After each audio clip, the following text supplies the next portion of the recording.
Awesome. I have to tell my computer that that's okay. Okay. Anyway, hi everybody. I'm Raina Clark. I'm the director of Jamie's Place. I've been there since April, and it's an honor to work there. I'm incredibly excited, and in fact, this is off my uh, little introduction I was going to do, but that's part of why I took the job at Jamie's Place is to start doing community education. And I'm really excited to partner with these local agencies like Mental at Home so that we can do a collaborative training um, on, important um, senior topics like dementia, et cetera. So I'm just really honored and excited to be here today. So, anyway, so with that said, thanks everybody for being here, and thank you to all the Mental at Home volunteers and community members who are here.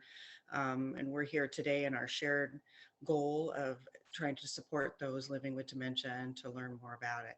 And thank you for the service that you provide to our community and the lives that you touch every day working with seniors in our valley. It's such a valuable service that you guys provide.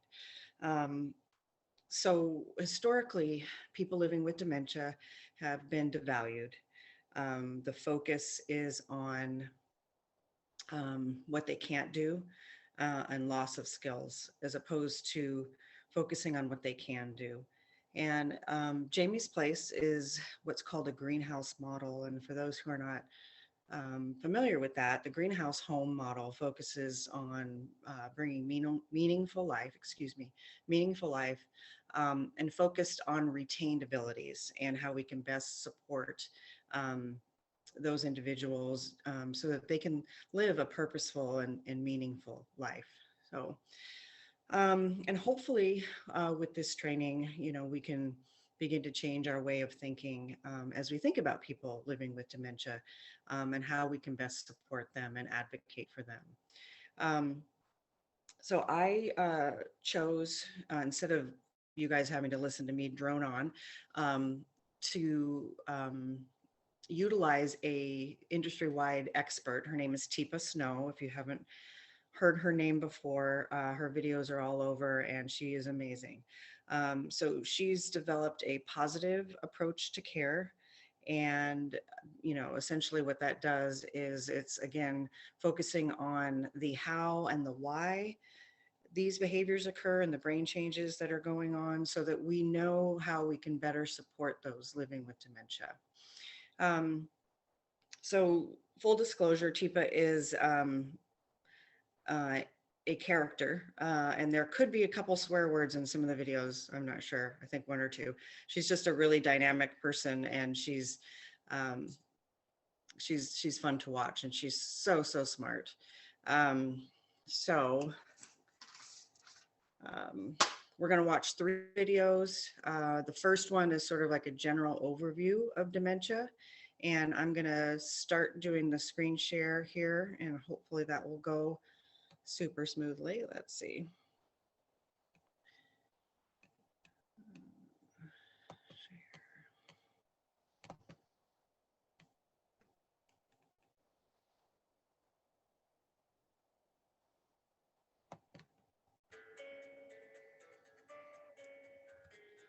Are you hearing that music starting?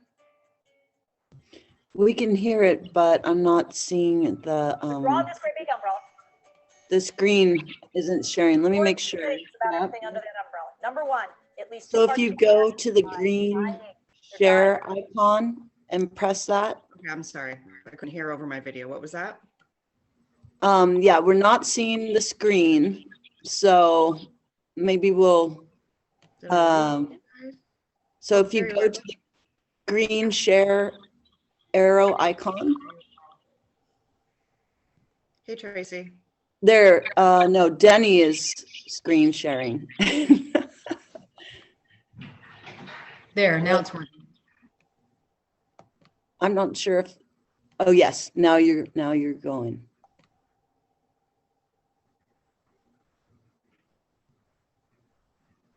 And if you share applications.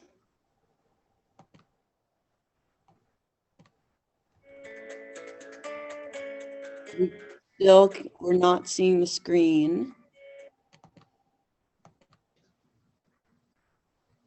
Well, it worked. So draw this great big umbrella. 4 things about everything under that umbrella. Number 1, at least 2 parts of your brain are actively dying. They're dying. They're not sick. They're dying. At least 2 parts of your brain are actively dying. Second thing that's true if you're under that umbrella, there currently is nothing we have that's going to stop it, slow it, or turn it around. We don't have any cure. We don't have anything that slows the disease process. None of the medications that are currently being offered do anything to slow the disease process of dementia itself. They are designed to possibly help symptom reduction or symptom progression with a select small group of the people who have forms of dementia. And we can talk about percent estimates right now, which they've gone down dramatically. I'm talking about here the medications that are designed for dementia management. Those are Aricept, Exelon, Razidine, or the medications that are generics of that, and Namenda, which is memantine generic, is the generic name of it. None of those drugs change the disease at all. They cannot affect the disease. What they do is some of them potentially can help with some symptoms. That's it. They're not changing the disease progression. That's not how it's presented frequently to families or to individuals. And so when you don't see them bump up or get better on the meds, you think, well, these aren't working at all. But I will also tell you, some people keep people on the meds, even though there's really bad side effects of the meds, thinking, well, at least it's slowing the dementia down. And the answer is no, it isn't. So if you're having really bad side effects or impact, you may want to look at whether or not it makes sense, because it's presented erroneously in how it's shared, what it does. All it does is possibly help with symptom management. It depends where you are in the disease process. It helps with how much chemical acetylcholine is available in your brain to send messages. It is a fake acetylcholine for the Aricept, Exelon, and Razidine, so it can't actually send messages. It doesn't affect that. And when parts of your brain are dying, it can't stop that. But in certain individuals, having more acetylcholine available makes them seem sharper, brighter, have a few more words, a little more affect. But on the other hand, it may make me just aware enough of my loss. I can't do anything right. That you go, wait a minute. You know, the benefit of this isn't worth it. I mean, I think she's more depressed on the med than she was off because she's more aware. And you're not changing the disease. That's the important thing there. The third thing that's true of all dementias, every single dementia, this is true, they're all going to progress. They're all neurodegenerative. They are all going to continue to get worse. They will kill more and more and more of your brain until it kills so much of your brain that your body can't keep going, because your brain runs the ship. And when you don't have enough brain tissue to run the ship goes down. People die of dementia. They die of the complications of dementia. It is now the 5th leading cause of death for people over the age of 65. 5th leading cause of death. 25 years ago, we didn't identify it as a cause of death because they died of pneumonia. And it's like, yeah, but what caused the pneumonia was the inability of my central system to have me swallow and breathe in a rhythm that kept what I was swallowing from going into my lungs. And when I did swallow and it went into my lungs, what you or I would do if we accidentally got something in our lungs, we would relax our chest wall completely, get our sensory motor system to go, uh-oh, uh-oh, uh-oh, relax your chest wall, inhale a deep, quick breath of air, and then forcefully expirate, clear it out so that it's not there anymore. By late in the disease, put your hands up on top, sensory motor wise, I can't relax my muscles anymore. This part is dying so significantly that it tightens all my muscles up and there's no off switch. The motor strip up here is what causes muscles to relax when you don't need them. Anybody who's ever been around someone who's had a fairly significant stroke up in this area has seen that increased muscle tone. So what happens is I have increased muscle tone all over my body, particularly in the chest wall. And that is because you have 3 sets of muscles between each rib and a great big one up underneath called the diaphragm. And you tighten all those up. So tighten yourself up, curl up and forward, and bring your arms and elbows in and your knees in. By late disease, blow out. Now hold your elbows real tight and realize you don't have much breath capacity there. You've lost a lot of lung capacity and you only have a little bit to work with. And now the fluid goes by. Oh, you didn't get it past the opening to your airway before you had to suck air in. Some of it went down into your lung area, down into the opening, into your bronchial opening. And as it's dropping down there, your brain recognizes that you got a problem, Houston. But what you can't do is, so what you do is the following.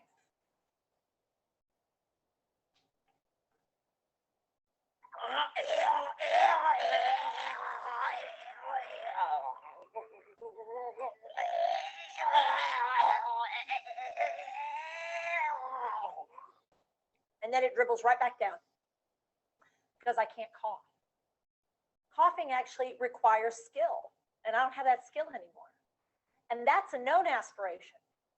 That's my brain smart to go, oh, we're in trouble, Houston, we got a problem. If I don't have that,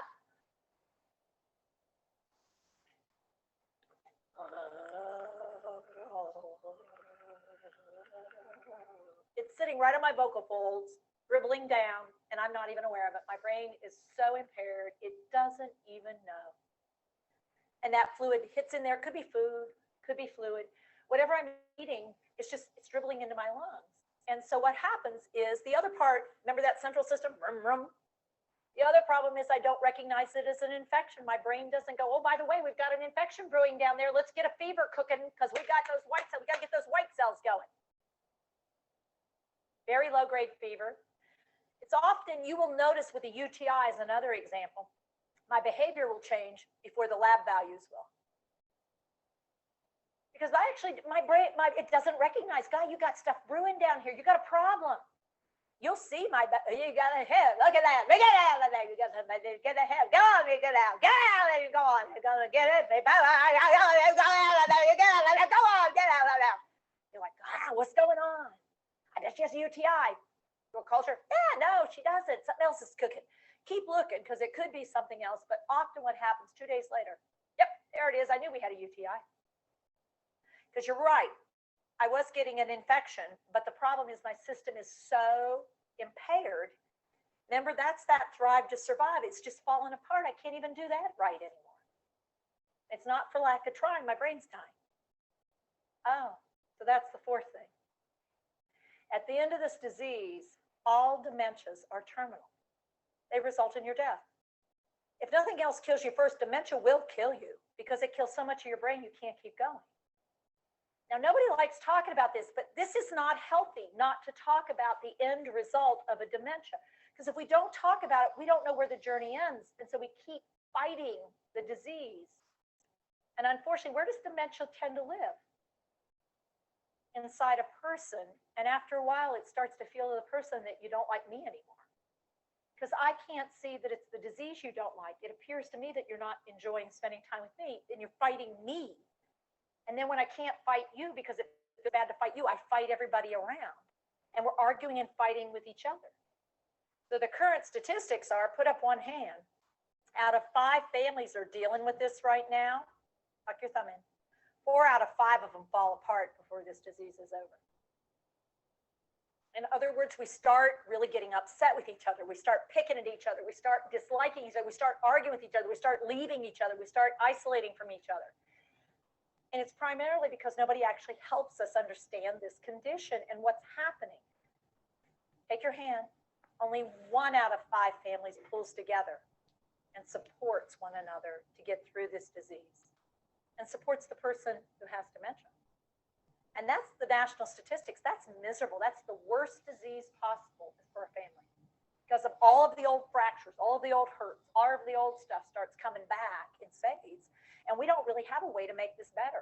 And so people fall apart. People feel all alone. I'm the only one. Nobody else cares. And we start thinking the other one doesn't want, and then we start pulling apart.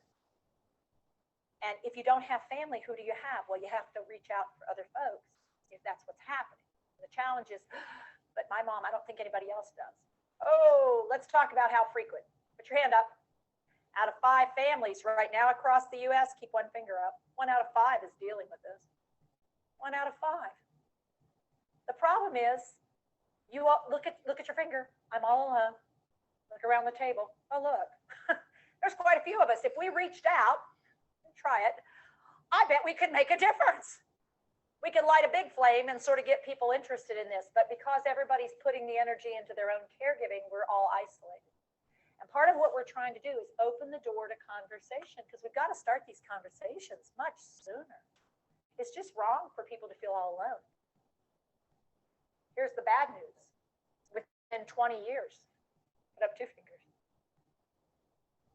Going to be 1 out of 2 families is going to be dealing with this. So I'd like to work with it. We have 1 out of 5. So we get to 1 out of 2, we're already in the driver's seat. We know what we're doing. That's the tsunami effect of this disease. It's going to be happening more and more because we're living longer. We're not letting people die from the things they would have previously died from. So they're still around. Our lives are more stressful. We're eating way too much salt, fat, sugar. Diabetes is on the rise. Oh yeah, we're sedentary. Lots of things. We're not sleeping well. We've got things to do. So we've got this great big umbrella. Under that umbrella, we have dementia, young onset, late life onset, vascular dementia. We have Lewy body dementia. We have frontal temporal dementias. There's a bunch of those suckers. We have other dementias. We have genetic, like Huntington's, among other things. We have metabolic problems. We're starting to understand that lifelong life situations like Crohn's disease. Crohn's disease, there's an increased risk of getting a dementia. And it's related to that chemical imbalance, that chemical problem that's been going on. Alcohol-related dementias. Oh yeah, those are mean ones. Those are hard ones. Drugs or toxin exposure, lead exposure, arsenic exposure, but also Agent Orange, now starting to be raised up as a dementia provocateur. We also know other drugs, methamphetamine use. Ooh, bad news bears on that one. Okay. We also know white matter disease, MS. 25% of people, or 40% of, 40% of people who have MS will end up with a dementia related to the MS. Now that means 60% don't, but 40% is a significant chunk of people. Mass effects, normal pressure hydrocephalus. Certain population of folks who get normal pressure, they will have a dementia that comes on board when they get that. If you fix the normal pressure hydrocephalus, you won't necessarily get rid of the dementia, because it wasn't just one or the other. For a while there, we thought, oh yeah, we'll put a shut in everybody, it'll fix it. It made their dementia go faster. Oh, bummer. We also know that people who have tumors have a high risk of getting a dementia secondary to their tumors in their brain. Depression. People who have late life onset of depression are 50% more likely than their peers to develop dementias at younger ages. A new study in this last year, if you have a new onset of depression in late life, within 5 years, 50% of you will have hippocampal changes that signal the onset of your dementia. It's an early warning device that looks at people who are at risk for dementia. And depression is one of those. So is global anxiety disorder, post-traumatic stress disorder, and other mental health issues. People who have mental health issues have a higher risk of developing younger onset dementias. And guess what? They get missed. They get missed because everybody thinks their chronic condition is getting worse. And so they're treating the chronic condition and it's not improving the chronic condition. But it is on average 6 months to 2 years into their disease process before anybody goes, you know, this isn't fix it. I mean, it's worse, if anything. And what happens is that's when we suddenly realize, oh my heavens, they have a dementia on top of that. We also know things that cross the blood-brain barrier are dangerous. Mad cow disease. There are other issues that along that line. We're looking at Lyme disease, things like that we know can have a risk factor here. And Parkinson's disease, 40% of people with Parkinson's will develop a dementia. And we could spend a day just looking at all the different symptoms of those different dementias. Yes. Go ahead. Okay, having had a previous head injury, those are classically the most common type of dementia you will show is some of the frontal temporals. That is the highest risk. And there is now one, the chronic encephalopathy, chronic traumatic encephalopathy, CTE, is a new diagnostic that we're starting to identify. We thought you had to go into coma for there to be a 50% increased risk of developing dementia after that, about 5 to 20 years out. We are now finding you can have concussion and it will increase your risk of getting dementia. You don't have to have a full-blown coma. It can just be concussion. If you have the right genetic profile and the right risk factors in your life, if you add a concussion on the top, you just increased your risk significantly, which is what the NFL just got zapped on. They tried to hide it for the longest time, and they lied to people about the findings, and they just got nailed. And the judge says, no, you are not going to get away with this, because they've been paying out $80,000 a year to people who had documented head injuries and keeping it under the covers. And they knew it was happening. And the bad news is it can happen to an 18-year-old. And it's not just football, cheerleading, heading with soccer, traumatic injuries, motor vehicle accidents. The guys coming back from Afghanistan and Iraq, roadside bomb folks. We're going to be seeing a lot of this crop up because they've got a time bomb there, and it's ticking.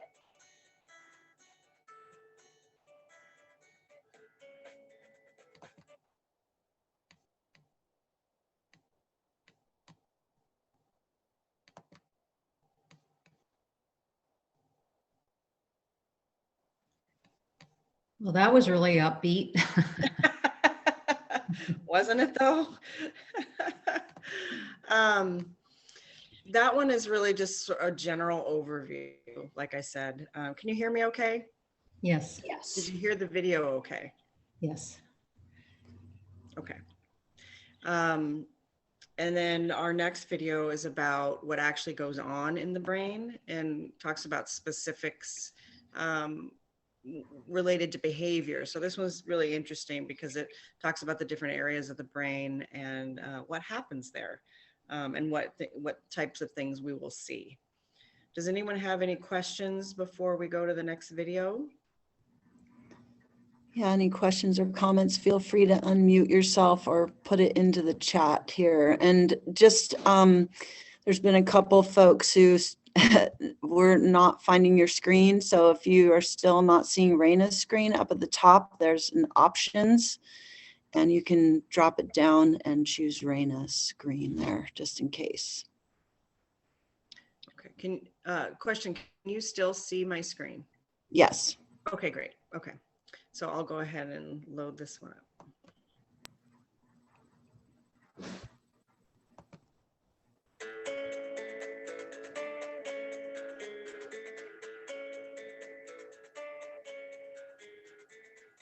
We've talked about what it is. We know some things are going on. What I want to point out, these come from the University of Alabama, a work done by Dr. Richard Powers' group, and you can still get this little booklet.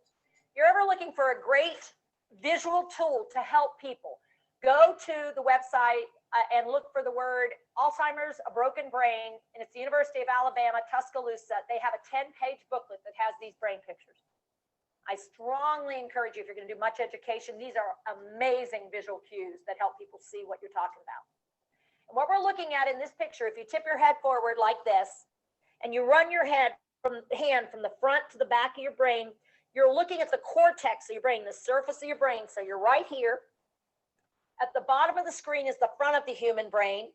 Up here, the top, the cortex, the surface of the brain, and back here, the occipital area. This part is the last part to develop, the neocortex. This is that frontal temporal lobe, your frontal prefrontal cortex. The temporal's on the side, sensory motor here in the middle, and back in the back, vision. And what we have here, these are two men that were the same age when they died, same physical size, even had the same measurement around their skull. So what would you expect if you opened those skulls up if everything else was the same? Same size brain, put up your 3 skill fingers. Because dementia is about losing skill, you go from 3/3 of your brain down to 1/3 by the time the disease kills you. You have 1/3 of your brain left, 1/3 of your brain tissue still functioning by the time you die. You're down to 1/3. Now, notice that does not look 1/3 the size because you're shrinking from the inside and the outside. I'll show you some more pictures of that.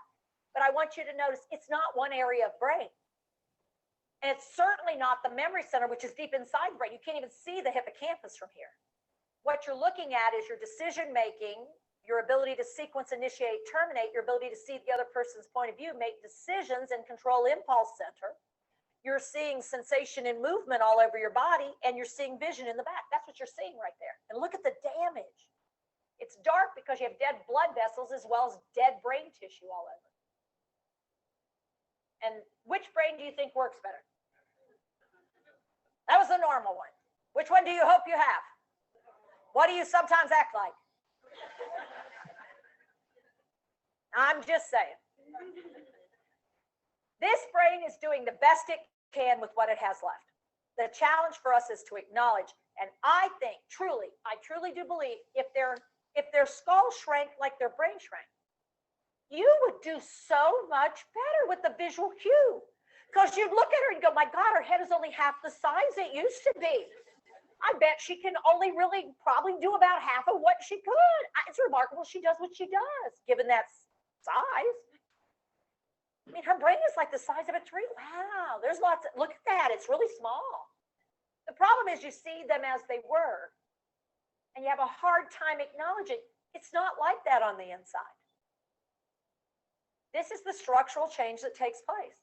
Particular one, this is Alzheimer's, but you'll see similar changes to just about every dementia. When you look on autopsy, the microscopic changes, but the structure looks very similar to it on autopsy.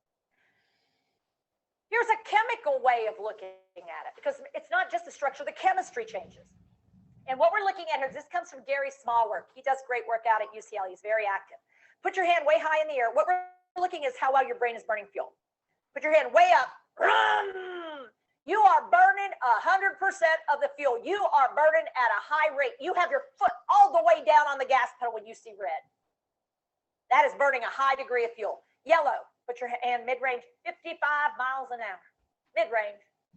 You're on the interstate, but not here in Atlanta, obviously. Here in Atlanta, go down here to the light blue-green here, 25 miles an hour. And where you see purple, zero brain tissue, zero burn, because there's no brain tissue in those areas. Those are open areas inside your brain. Everybody should have them. They're called ventricles. They're filled with fluid. The fluid is cerebral spinal fluid. It cleans your brain. Everybody should have it. Everybody does have it. Now, in this picture, we've reversed things. So in this picture, I'll show you how the person's lying. They're lying on their back like this, and we're taking pictures of slices of their brain while they're lying there. And we've asked them to solve a very complicated problem while they're lying there. So look at the first column and put your hands like this straight across. This is a little cap. And so this is a slice of your brain up way high. That second column, the second row across, put your hand right here and draw a line diagonally back to the back of your brain. That's that series. So in the top one, we're just looking up here, and this one we're looking more diagonally through the middle. Okay. This is the front of your brain, up there at the top of the picture, and in the bottom of your picture is the back of your brain. Now, what's back in the back of your brain you're processing? What you see. Look at the change in visual capacity as you go across. On that bottom line across, that's occipital down there. Look at the front of your brain. Three things that you're doing up there. First one. First thing, whoa, control the impulses. The second thing, aha, think it through. Reason, logic, sequencing, initiation, termination, decision making. Third thing, seeing it from the other person's point of view. Notice the change over time. Take a look in the center of the brain, and you'll see four sort of circular, oblong-looking things. So that part is the rum, rum. Okay, that's that. What is it? Thrive to survive. It's your limbic system. But particularly this right here, right there, your amygdala. Do this.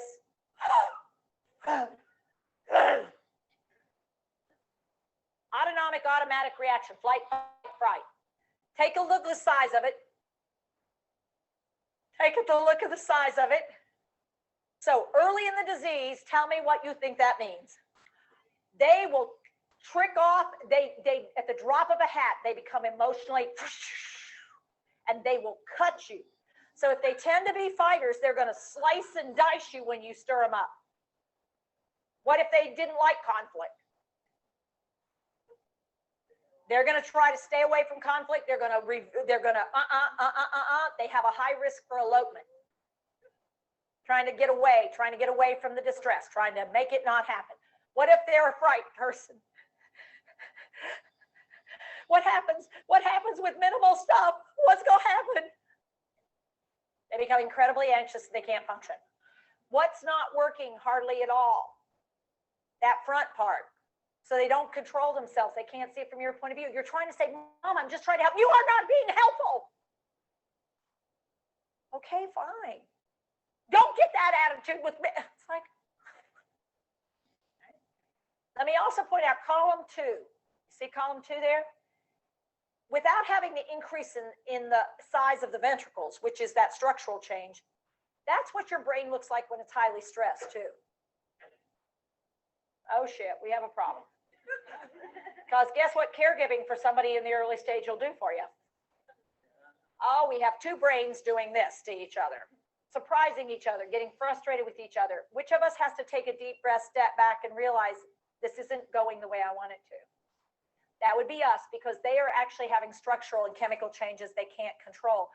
We have to take charge of our stress and make ourselves pull back and learn something new. We must, or we're just going to get ourselves in deeper trouble. Put your hands out here at your temporal lobes and look at the difference between the left and the right up past where that frontal part is up there. Notice in column 2, you already have yellow over there on the left, where on the right you have red. I'll show you another picture. The third column, not a good picture of that area, because it's really hard to catch the exact area where you have hot, cold in there when a brain's that damaged. It's really, really small. The last column is an 18-month-old child's brain. And what I'd ask you to do is look at the similarities of what's hot. Some gross area of the sensory motor up here, and some occipital, not much, a little bit, and the autonomic automatic, but not like it was. And I also want you to notice how size-wise the thrive to survive is smaller than the autonomic automatic. They are not thriving to survive. They're failing to thrive. So they don't have good wake-sleep cycles. They aren't hungry. They are not thirsty. They're not. It's just not happening for them. They also can't move much. They are not going to fight infections. But their favorite fuel source is going to be the one that the limbic system loves the best, which is sugar. Glucose, which is what we're looking at fuel consumption. The fuel we're looking at is glucose. Its favorite fuel is glucose. And so they're going to be seeking out sweet. Sugar, sugar, sugar. So even at the later stages, what they're going to want, if they want anything, is sweet.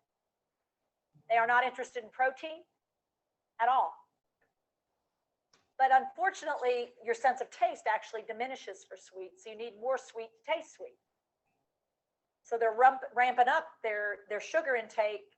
And unfortunately, they aren't interested in much else. And they're certainly not interested in fluids, because their sense of thirst is just about gone in many cases. So looking at this whole profile, look at column 1, column 2, and column 3. Go ahead and look at that and talk at your table. What do you notice about what's happening there? Go ahead and describe column 3 compared to column 1. Make that description. Go ahead and describe it. Okay, you want to know what we're talking about? I wasn't even listening to you, but I can tell you what you were talking about. Are you ready? Here's what you were saying. Oh my God, there's hardly anything left. Look at how little they have. Look at how, oh my heavens, there's hardly anything there. I'm going to ask you 2 questions. How many of you look at an 18-month-old and go, oh my God, how awful? How many of you look at that 18-month and go, oh my Lord, they can't do hardly anything? I mean, look at how horrible it is for them. I mean, they're really almost like stupid. I mean, how many of you are disappointed in the ability of a normal 18-year-old, 18-month-old? 18-year-old, whole different story. That's column 1. That was the column 1 thing, you know. Yeah, you're thinking they should be more with it than they are. They aren't quite there. What's happening? What do you think is happening? You recognize the direction. They don't. I need each one person in this room, if you're going to be a care provider, if you're going to be the partner of somebody late in the disease, I need you to be able to look at the picture and go, oh my God, look, I see red. How exciting is that? Look, something to work with. Because all we have is what they have left. And until we start recognizing first, look, I see red, what we're going to be is disappointed in them. And when you're disappointed in somebody, you show it and you expect less. I don't expect less. I want the right thing to happen, but it's got to be based on what they're able to do. All right, so let's take a quick look here. Put your fingers to your temples, tip them up. If you were to shove in, what you're looking at here is that hippocampus we talked about. Learning and memory center. That's its size by the end. 1/3 is the original size. Now, what were a couple things in there? Quick refresher. What were a couple things you find in the hippocampus?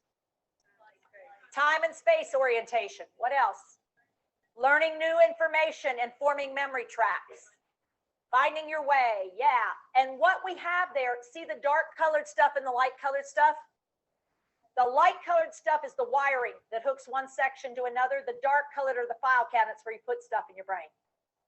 This disease called dementia robs you of wiring and storage capacity.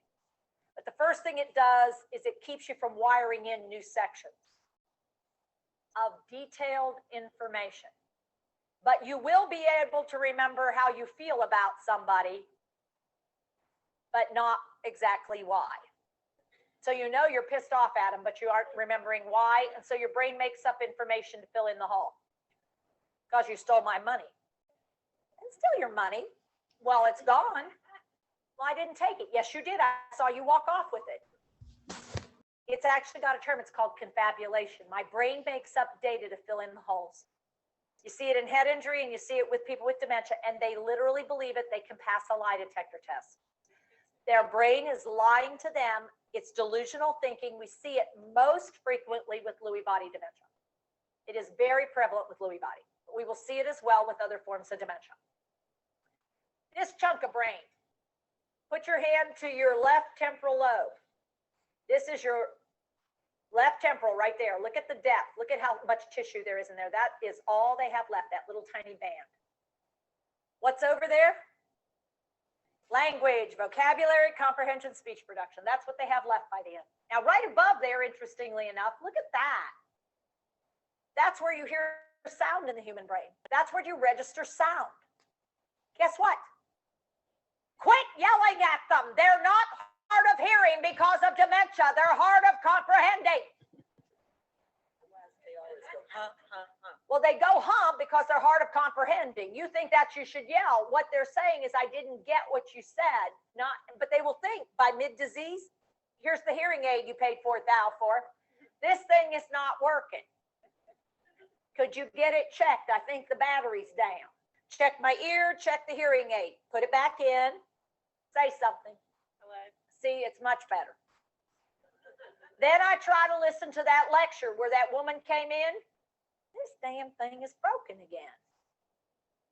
I'm going to have my daughter fix it. I'm going to put it somewhere so I won't forget to ask her to.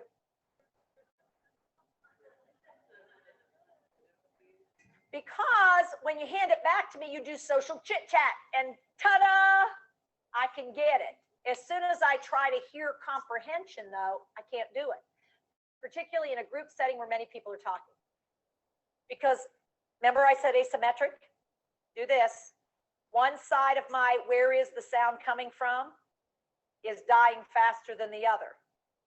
So I have a hard time figuring out which of you is actually talking to me and which is a conversation you're having. My ability to go foreground, background noise is going.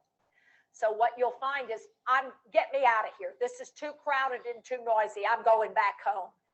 So what starts happening is in environments where there's too much, I shut down and I want out of there, or I become angry, like fight, fright. Tell me some places where that might happen. Restaurants, dining places, hair salon, church, fellowship hall, shopping centers, family gatherings where you bring everybody together to celebrate my 90th birthday. Yeah, holiday celebrations, big groups becomes very, very frustrating for me because I just can't, and I hear all this noise, but I can't organize it. Slice, do this, top to bottom. Up top, sensation and movement. Look at that wiring. Green circle, left temporal, language, vocabulary, comprehension, speech production. Take a look below. Whoa, What'd you lose almost entirely? The wiring and the storage capacity over there. Look at over on the right, however. I still have wiring and I still have storage capacity. It's nothing like what it was, but it's still there. That includes what? Rhythm section and the forbidden words. And that is automatic social chit chat, the rhythm of speech, music, poetry, prayer, automatic rhythmic movement, and forbidden words. Preserved. I would also tell you, take a look at the wiring that goes from the language areas up to the movement and rhythm, movement and sensation. So by later in the disease, the nurse comes and says, no, okay, let me just translate. Are you hurting at all? No. You don't want your PRN medication? Are you sure? I think I assessed her pain. And I think she said she didn't want anything. Added to which, I am asking that damaged brain to go to the sensory area and do an assessment from here. That's where I gave the words. I gave the words, are you hurting? She had to interpret the words, take the words, go up here and check out, am I hurting? Well, I don't know. And then I have to formulate an answer and then tell you where I'm hurting and how much. Okay, now you and I can do that, can't we? Yeah, because we got great wiring. Show me the wiring. There's no way. So I'm not going to be accurate in my pain assessment, which is one of the reasons we have recently said you need to just, if it would hurt you, assume it hurts them and put them on something. Why don't you? Why is it you're letting people be in pain? So they've done studies. In fact, in 2000, they did a hospital study with people who are status post-hip fracture. And they sorted out the people with dementia and the people without. People with dementia and people without dementia both got the same numbers of procedures and types of procedures done to them while they were in that facility, in that hospital. People with dementia, put up 4 fingers, got 1/4 the pain medication. 1/4. However, put 1 finger up, they got 3 times the antipsychotics. Because people were trying to control their agitation, their behavior, their distress, and they didn't look to see what was causing the agitation, behavior, and distress. And what was causing that is pain. But if you ask a person, are you hurting? The answer is going to be no. Because they don't comprehend. You did that on purpose. And then the last part of your brain, frontal lobe, frontal prefrontal. Behave yourself. Think it through. Reach a good decision. Initiate, sequence, terminate, move on. See it from the other person's point of view. Look at the amount of massive wiring up there. Whoa, baby, that's huge. That's what allows us to be the person we want to be.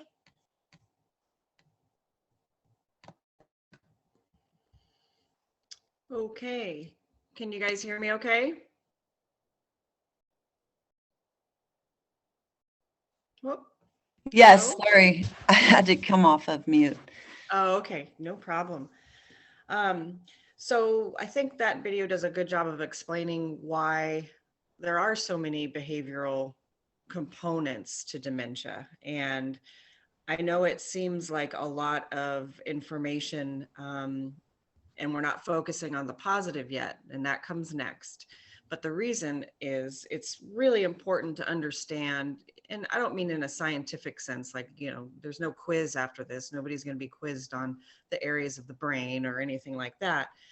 But just to get an overall sense of the damage that's in there, and then, you know, the expectation moving forward for these individuals. And just, I think having the idea and the understanding that these issues are coming because there just isn't a capacity there. And so I think that informs why we need to be more empathetic and work with the behaviors in a more positive way, so that we can focus on their abilities that they have and be more in the moment with these folks. So, any questions before we move to number 3? Yeah, hopefully folks can stay on and And then at the end, maybe we can, have some Yeah, okay. conversation.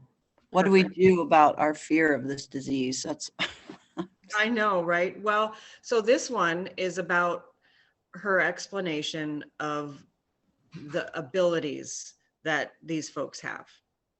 So I think if you can stay on, that this one will provide that positive aspect that we're looking for, things to focus on, focusing on their abilities and what they can do, and a way to look at it. great. Alrighty. Okay. So I'm going to start it a little bit into the video. So just give me just a sec to do that. So this one says 20 minutes, but it'll only be about 15.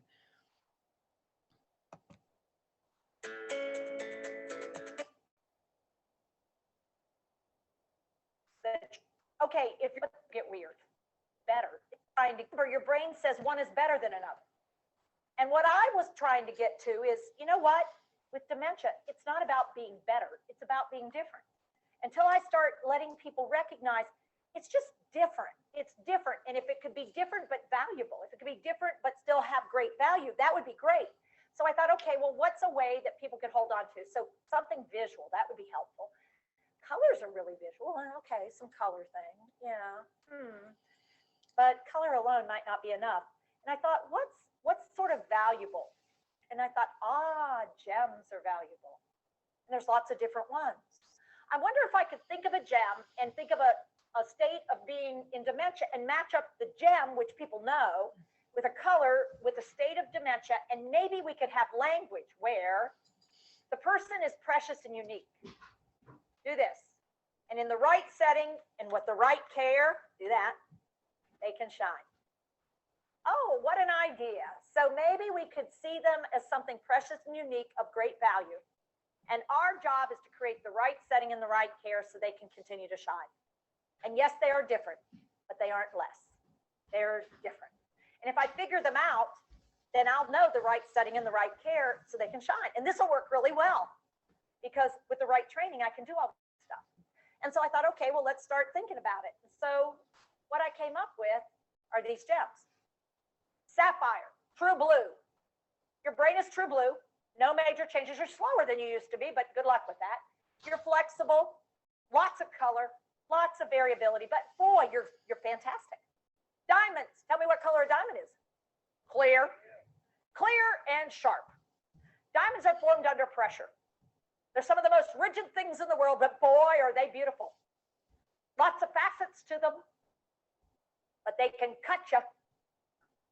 You'll also frequently find that there's a large diamond in the center of a bunch of little diamonds. They like to hang out together. They form cliques. There's usually a head diamond and everybody clusters around them. Diamonds are all about the money too.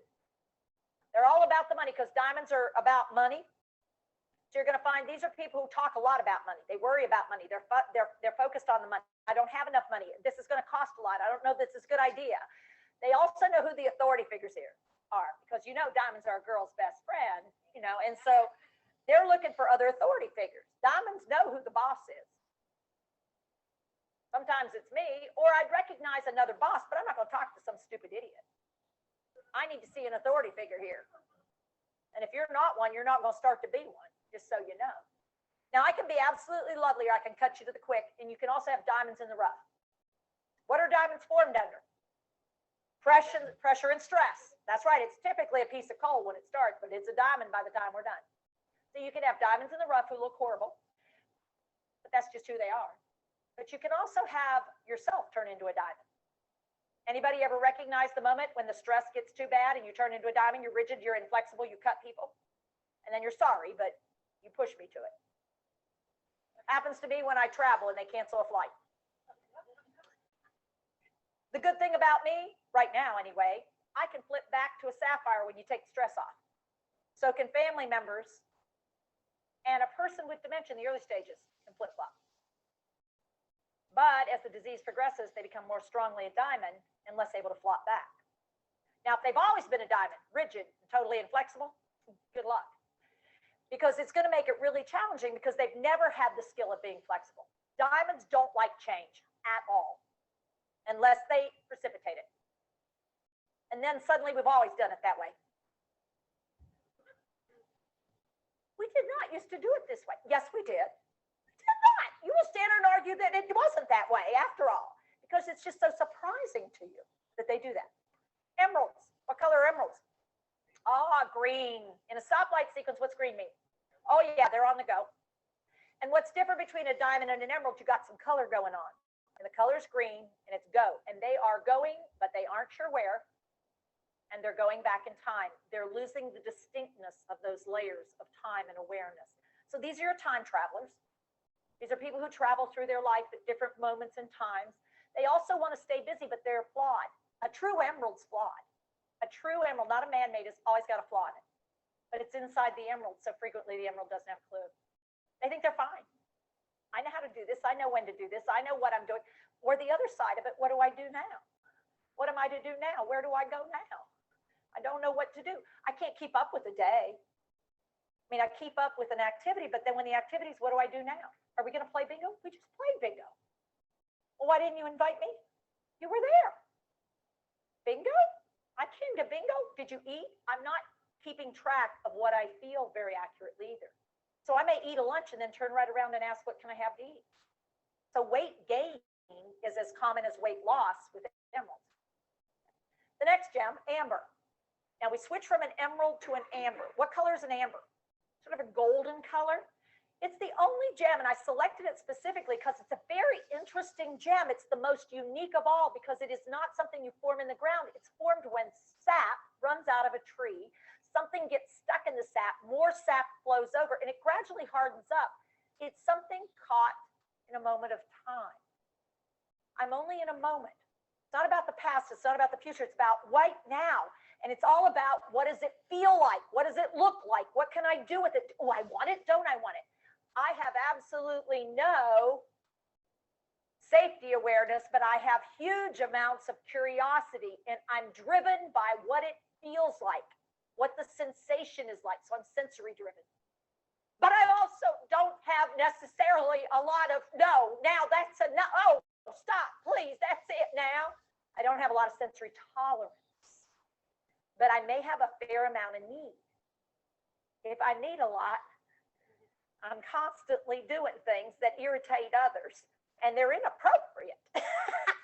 Oh, look, I'm a shopper. Oh, and I will take things that I find because they're beautiful. That's nice. But I might also, oh yeah. But I might also pick up something and then let me see, wonder what I can do with this. So I tend to make a lot of messes. I tend to get into things I shouldn't. I have wait. That's the daddy. No, shut up. Of all the gems, I am the one that is the quickest off the mark, doing things I shouldn't, and I'm the highest risk for hurting you without meaning to, because you get in my way. You try to stop something, you try to do something I don't want, and you won't listen to me. I'm only in a moment. And I can smack the crap out of you in a second, go, well, I'm sorry, but you stood in my way. And I also have trouble every now and then. I start by using tools, and then I stop being able to figure out how to use tools. So I'm holding the spoon in my hand and eating with my hand.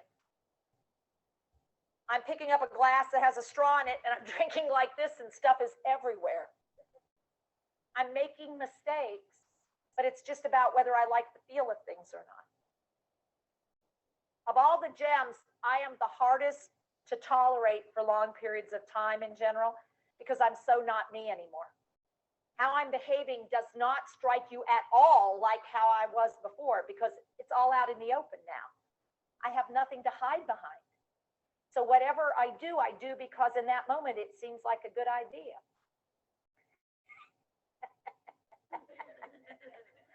Oh boy. And your problem is you don't know what to do, and it freaks you out, and you turn into a diamond right there in front of me. No, Tifa. No, don't do that, Tifa. That's not nice, Tifa. Let's not do that, Tifa. What? The next gem. Things change yet again. You think that was bad enough? Oh no. Now it changes again. And in a stoplight sequence, what's the third color? Red. And a ruby is red because all fine motor stops, all skill stops. I keep strength, but I have no skill. But I'm all about strong. But I'm not skilled. I'm not good. I'm not skilled in my eyes. I'm not skilled in my mouth. I'm not skilled in my fingers. I'm not skilled in my feet. I'm not skilled in those things. So this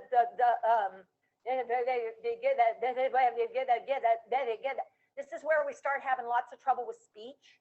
I can't get the words out. I'm humming maybe, but I can still sing frequently. I'm walking, but I'm not walking with skill. I can walk forward, but I can't back up.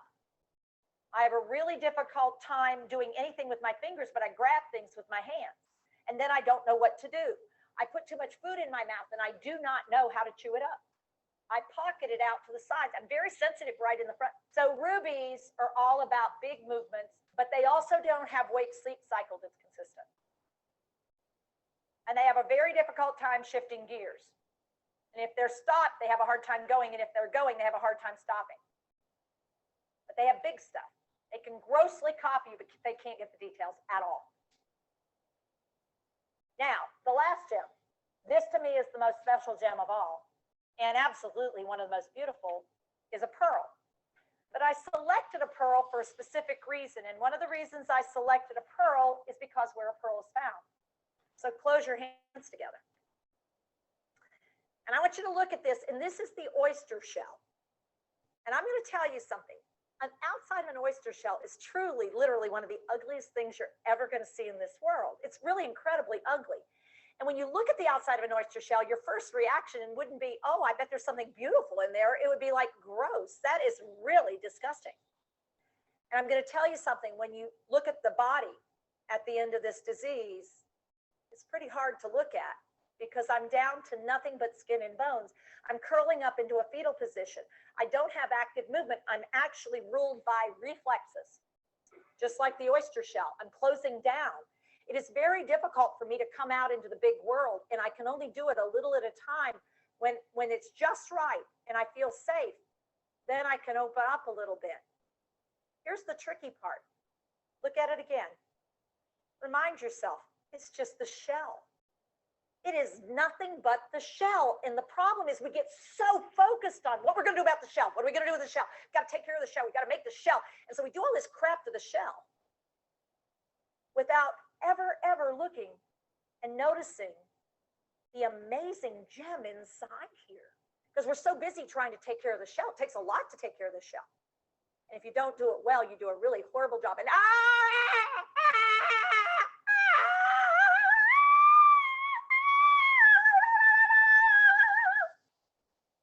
that's me in real distress.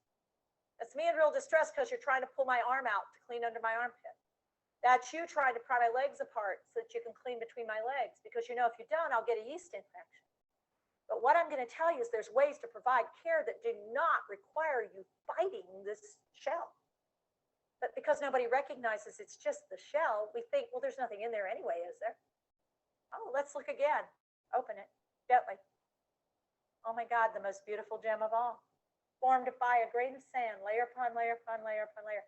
It's still me, but it's different. I'm in there. I'm trapped in there frequently. I don't come out very often. Just with the right moments, however, the shell opens and I absolutely am there. Not like I was, but I am there. I'm me, but I'm different. And so the challenge for us is to find a way to give care to the shell without focusing on the shell, so we can really remember to focus on the gem.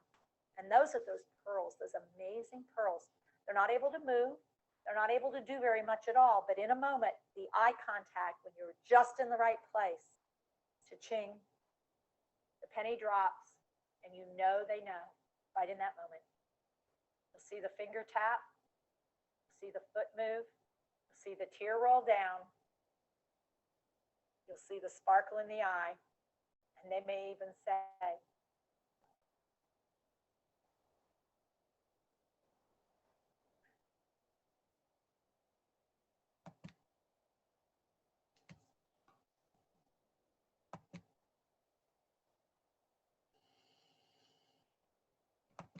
Okay.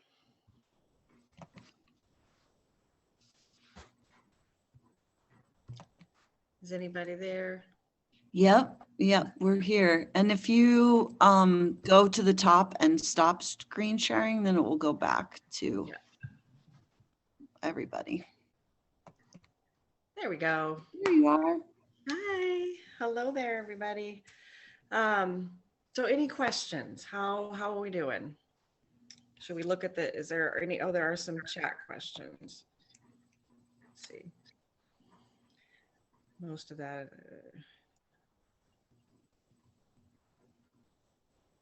Okay, doesn't look like we've got any specific questions yet. Anybody else have any questions? You can unmute yourself. That lady's amazing. She really is. And Wow. there's, I mean, so many more videos to watch. I mean, you guys can do that as a group, Mhm. individually, or, you know, we can come together again and I can try to, the next, if I did another training, I would try to do more specific behaviors and things like that for Mhm. like in the actual moment. But I just felt like this one was more, I mean, the way I was looking at it was giving a more broad view of dementia so that we kind of understand where it's coming from.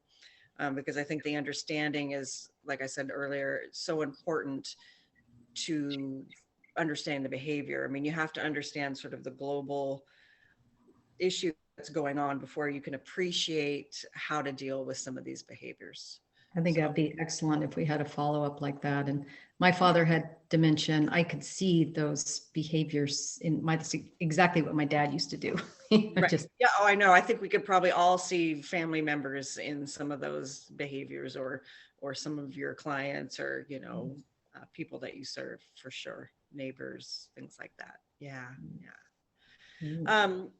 So, you know, just in closing, to create a purposeful life or meaningful life for those living with dementia, you know, as care partners, that is sort of our job, is to support these individuals and create space for them to have a meaningful life and to find purpose in their day. And so, and you know, they do have challenging behaviors, and we just need to figure out, um, when we can figure out where they are and what they're able to comprehend, and we can slow down and meet them in the moment, then we can better support them, you know, moving forward. And so my hope is, for if we do another training, that we will focus more on those kind of behaviors and how we can support those behaviors, so that we can, you know, allow them to have autonomy and still feel like the individual that they are, and not feel controlled, and all of those things. Um, so that would be my goal. And, you know, we're all here together with a common purpose to help support our neighbors and our family and the people that we serve. And part of that is, as a care partner, is to advocate for those who can't speak for themselves. And so that's where a lot of your clients are, you know, whether they don't have family, or their family is, you know, living on the west side or someplace else, and they're having difficulties at home. And that's where we all come in. yeah. There is a question, if we're able to get the links. Could you send us the links to the Absolutely. My videos? plan was to send the links to the videos, a link to the book that she talks about, which is really helpful. And then she does, so, you know, I'm happy to keep providing information, but there's a lot of wealth of information on her website. And I don't get anything. I am not trying to promote like any, you know, way financially or anything for Teepa Snow. It's just, she's just so good at communicating what they need. And when you see some of her other videos where it's very specific behavior type stuff, it's incredibly helpful. Like, this was more of a broad view. Her in the moment, talking about specific behaviors and challenges, she's really great at breaking those things down. So I highly recommend that. So whether we meet again, or whether, you know, you decide to utilize those kinds of things, but really helpful. But yes, I will share those links for sure. Great. Yeah, let's do it. Let's meet again. And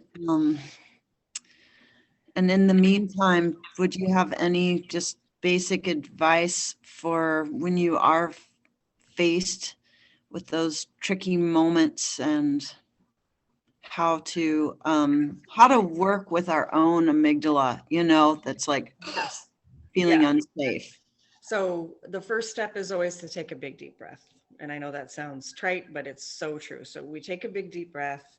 And one of the things Teepa talks about, and I don't know if I can demonstrate it very well here, but so they have peripheral vision issues. Okay. So if you're coming right at somebody in their face, like we all would, like when you talk to a toddler or whatever, you want to get down to their level, that actually feels like you're intruding to them because that's their view is so small. So she recommends coming in at a kind of at a supportive stance, which is more of on the side, um, and connecting on a side view instead of pushing forward, and really talking slow and simple because they have all these processing issues, right? So I don't know if you remember her talking about, well, are you having pain, and all the different connections that need to be made. They can't necessarily get through that entire connection when we ask a question with 12 words in it, so simplifying your conversation, and sometimes stepping back and trying to figure out, okay, this person's really agitated, what's going on here? Are they stressed because they know we're leaving to go someplace? Are they in pain? Are there, what other factors are going on that might be causing them agitation? And sometimes it's just a matter of stepping back and coming back in 5 or 10 minutes and trying again, and not trying to push to solve a particular issue or what's going on in that moment. Kind of let that rest and then come back and try again. And sometimes there's a lot of success in that. Yeah, those are kind of some simple things. Yeah, great.